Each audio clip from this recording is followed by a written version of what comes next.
Hey everyone, I have a really fun announcement today. Beyond the Big Screen and the History of the Papacy are members of the Parthenon Podcast Network. We are not the only members, though. Our captain, so to speak, is Scott Rank of the History Unplugged podcast. I'm sure most of you are aware of Scott and History Unplugged. Scott has been a multiple-time guest on both Beyond the Big Screen and the History of the Papacy podcasts. Scott and I presented you the series Hollywood Hates History.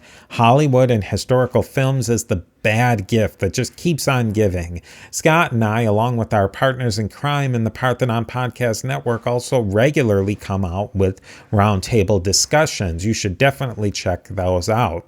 In History Unplugged, Scott presents history and even current events from a variety of perspectives, genres, and eras. Today, I'm going to share with you a part of an episode Scott produced that discusses military history, the Ukraine-Russia conflict, game theory, and much, much more. I really think you will enjoy it. If you want to learn more about History Unplugged, how to subscribe, and much, much more, head over to parthenonpodcast.com, and I will talk to you soon.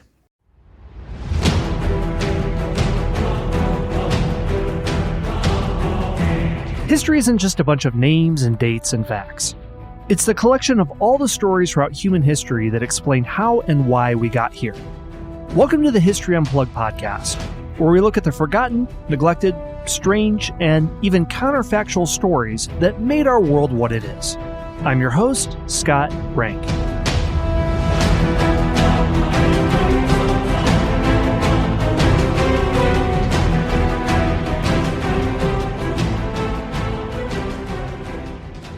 If you ran up to somebody and asked them what one of the most fundamental aspects of human civilization is, first of all, they'd be a little bit thrown off by that question. But if they had to spit something out, they would probably say war. And there's a good argument to be made for that. Many complete works from the ancient world have to do with war, like Thucydides' History of the Peloponnesian War, or Caesar's War Chronicles. You can find all sorts of quotes about the universality of war. Plato said, "Only the dead have seen the end of war." Or, more contemporary, John Steinbeck saying, "All war is a symptom of man's failure as a thinking animal." It's just, it's easy to assume that humanity's natural state is war, or armed conflict between groups or great powers is inevitable. What if that isn't true? What if war is actually the exception and not the rule, and the reason we have so many accounts about war is because it's so remarkable? What if we assign too much importance to war in history because of selection bias? After all, the Americans and the Soviets managed to divide Europe among themselves without nuking each other during the Cold War. Pakistan and India have had a perpetual standoff for decades, and so have North and South Korea. And there's a constant deadlock in the South China Sea. But there's been no major war there. Looking at Europe, France and England exited peacefully from their African colonies as soon as it became clear they might fight for independence. The Soviets retreated from Eastern Europe without large-scale war. This is exactly the argument made by today's guest, Christopher Blattman, author of the new book, Why We Fight: The Roots of War and the Paths to Peace. Christopher is a professor of global conflict studies at the University of Chicago. What he did was synthesize decades of social science from politics, economics, and psychology to help people understand the reasons for war. But in doing so, he used game theory to explain the 5 reasons why wars happen.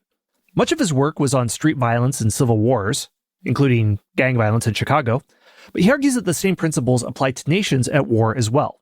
So it can help explain, for example, why Russia invaded Ukraine, why it took so long for the US to leave Afghanistan, why he thinks it's unlikely the US will have a civil war, and what to do about spiking gang violence in big American cities. But it's not just about war, it's also about peace. He discusses remedies that shift incentives away from violence and get parties back to deal-making, and discusses situations in which compromises and trade-offs have worked. So this is an unconventional approach to how we understand war and its place in history, but it gives us a lot to think about. So I hope you enjoyed this discussion with Christopher Blattman.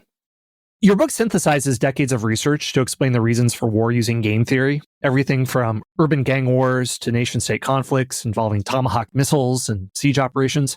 So we're going to explore your theory in great detail, but let's start off with an application of your theory on a topic that's on everyone's mind and then work our way back. Why did Russia invade Ukraine? Well, thanks for having me. I've been asking myself that same question and talking to all of my colleagues and thinking about this a lot. I will say, what I was trying to do with the book is not so much just bring game theory, but actually bring all these other tools, including all of the tools we have some from psychology and other social sciences. And I think a lot of those are familiar to people. And so the game theory stands out as new or something they haven't heard before, and that's true. But actually, to someone who's familiar with game theory, they're really unfamiliar with a lot of the other stuff that I'm bringing. So it's in some ways it's an attempt to marry them, and that's like a nice sort of stepping off point for talking about I think what's going on in Russia and Ukraine because I think that's the thing we don't know and we have to figure out is how much of this is irrational and non-strategic, and how much of this is rational and strategic. And people really disagree. I have a close colleague, a Russian here at the university, who's a game theorist, who's inclined to think of everything as strategic, and who used to be the head of the top economics school and university in Moscow. And he is convinced of that Putin's inner circle is degenerated, that they're ideological, that they have bad information, that they're making mistakes. And these two classic, what I think of as classic explanations for war is one is just some people value something so much that they're willing, some nationalist ideal or their own glory or some other thing that they're willing to pay this tremendous cost of war. Others think that, our wars come because our leaders make gross strategic errors. And that's a lot of the common explanation for Americans have for their own country's invasion of Afghanistan and Iraq often. And that's partly true. I think my colleague Constantine is probably exaggerates these things. And like a lot of people, pays too little attention to what I think are really important strategic forces. We have we have to be aware of our own mistakes and irrationality, which are to like dehumanize and denigrate and have sort of a rigid, poisonous view of our enemies. And I think we fall into a trap when we underestimate how strategic Russians will be. And so there are ways to think about what is the strategic logic of this invasion. And really briefly, I would say a lot of it has to do with the self-interest of Putin's regime and not seeing a democracy and not seeing Ukraine grow closer to the West, a closing window of opportunity to halt that before Ukraine becomes more powerful, both economically, but armed by the West. And then just a tremendous amount of uncertainty that surrounded this beforehand. We tend to think that, they made mistakes, they were naive, they underestimated all these things, and then we kind of forget just how uncertain we all were and how even uncertain the intelligence was and how so many of us got so many aspects wrong, from the pluckiness and strength of the Ukrainians to the problems of the Russian military to the Western unity on sanctions. None of these were within the realm of possibility, but they were all really bad draws for Russia on all the things that could have happened. So I think we need to pay attention more to those strategic factors and not get too carried away with the intangible incentives and the misperceptions of Putin and his cronies. We're going to get into all those particular case studies because I would like to hear your explanations that either add nuance to what people have traditionally thought, whether America being Afghanistan, or even revisionist accounts of it. But let's start off first to unpack your theory. When you were researching what other historians and political scientists had said as the primary explanations for war, whether it's von Clausewitz or other people, what did you notice was lacking about these theories? And did you see the problems in the academic literature, or was it your firsthand experience doing things like interviewing current and former Chicago gang members or soldiers in Uganda? Right. Well, actually, it wasn't so much that I saw the mistakes of all these predecessor researchers and thinkers. I started to see what was common at all these different levels. So when I was working to study ethnic conflict and reduce within and between village and regional conflict in Liberia, a lot of the patterns I was seeing really matched a lot of the theory that I think others have used to explain the violence among nations.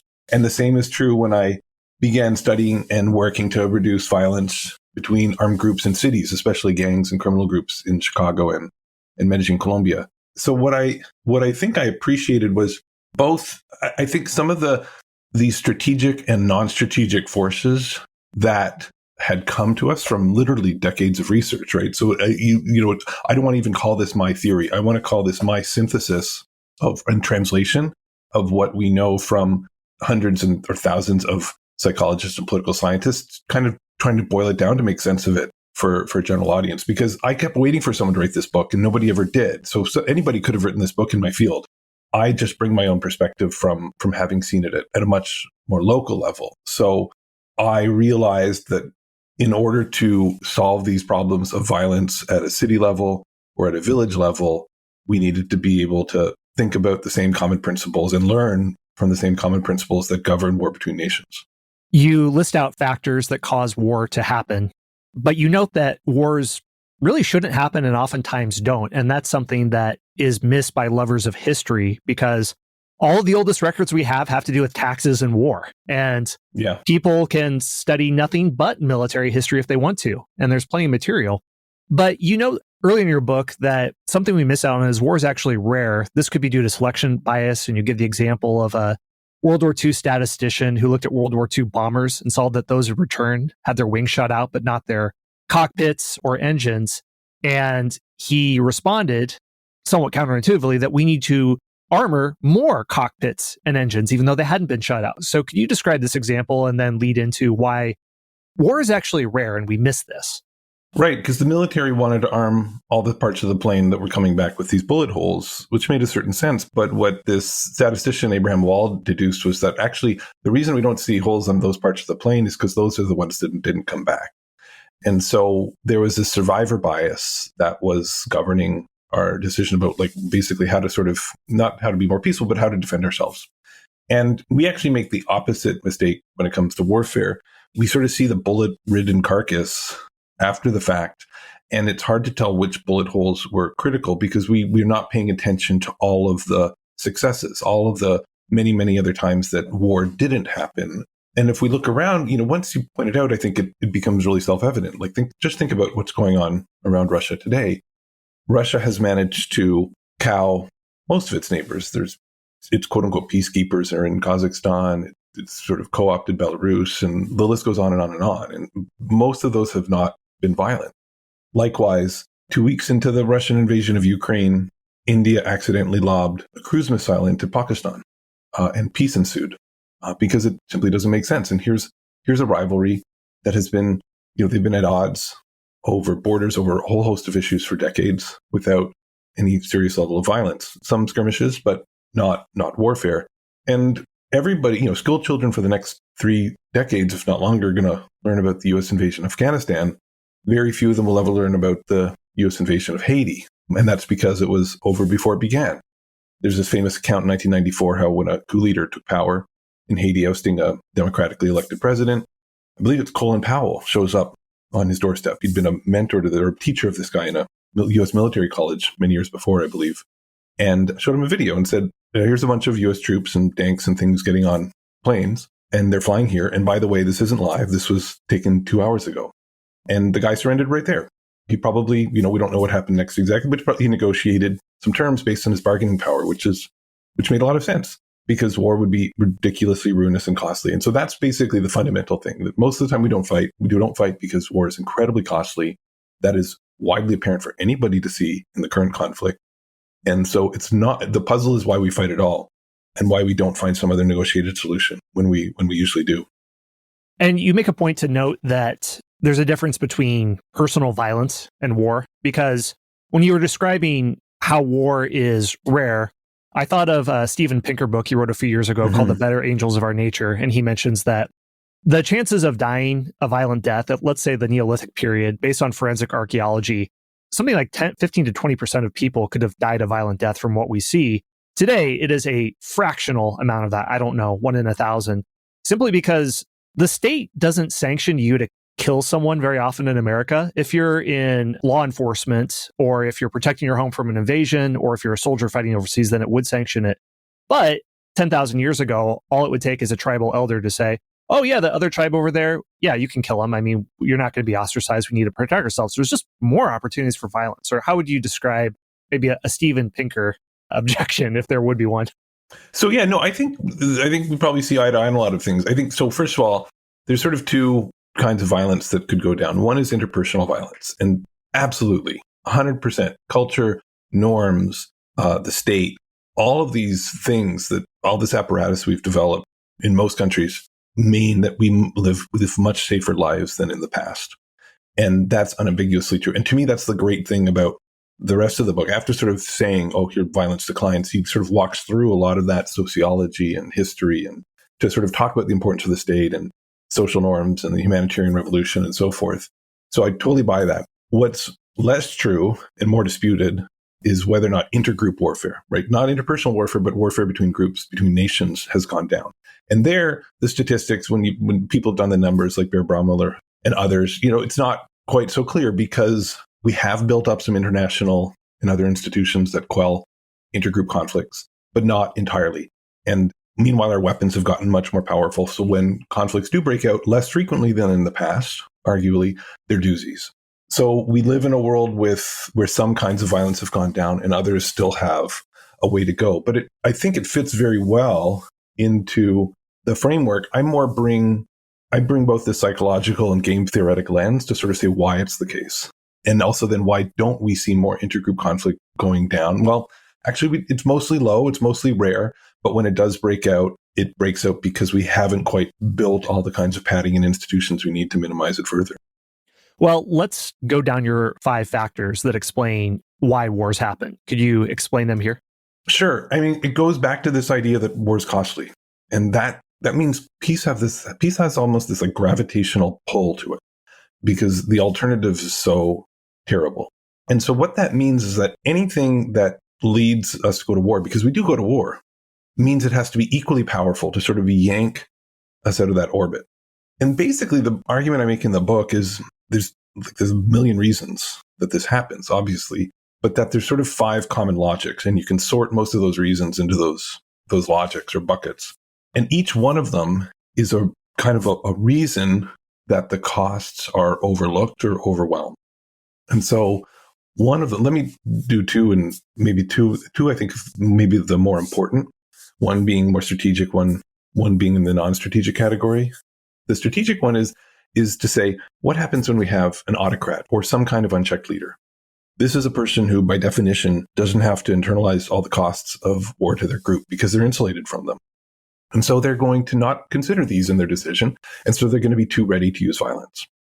It can be even worse where they have a private incentive to invade or attack, even against the interests of their group, and their group can't hold them accountable. And we can see that. That's basically was my starting point when I talked about the strategic reasons that we might see we can look back and understand the Russian invasion of Ukraine. Putin is not encumbered. He's a personalized dictator. He's not encumbered by accountability to most people, rather to a small circle. And so he doesn't have to consider these costs. He has to consider some, but he may also have a private incentive to want to see democracy exterminated in Ukraine, not because it's a threat to the average Russian. Why would it be? Rather because it's a threat to his apparatus of control to have a people that Russians so closely identify with potentially be a model of an alternative way of life and maybe be a path to color revolutions in Russia. So that's one story. The other, there's a whole bucket there. Another logic is this one I call intangible incentives. And that's where there's something else that you get that's more ethereal rather than material that leads you to want to fight, that makes in some sense the violence worthwhile. And so glory is a classic example, some nationalist ideal.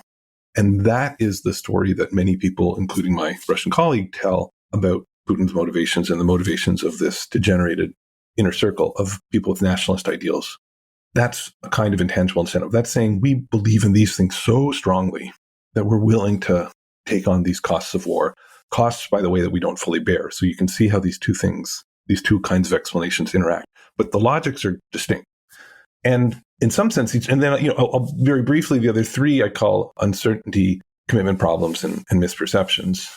And 2 of those come from game theory, uncertainty and commitment problems, that basically pointing out the sheer uncertainty of the situation and how in those circumstances your optimal strategy might be to attack. Commitment problems being a set of circumstances where your enemy is going to grow more powerful in future. And so it actually makes sense to incur the cost now in order to sort of lock in your superiority for all of time. We see both of those in, my earlier explanation. Both of those factors are at work in the strategic explanation. And then the last one is misperceptions, which are all the sort of the human folly and mistakes that we make. And that's where my colleague Constantine really emphasizes, his sort of lack of confidence in the quality of decision making that's going on in Putin's inner circle. And I think he's at least partly right. Where I don't know is if he's completely right. A point you made earlier about why war is uncommon. What are some of the factors that make peace a gravitational pull in addition to being expensive? Is it simply, it's almost as if war is something that's not natural and you have to be insulated or lack information to fall into. Would you say that's a correct assessment?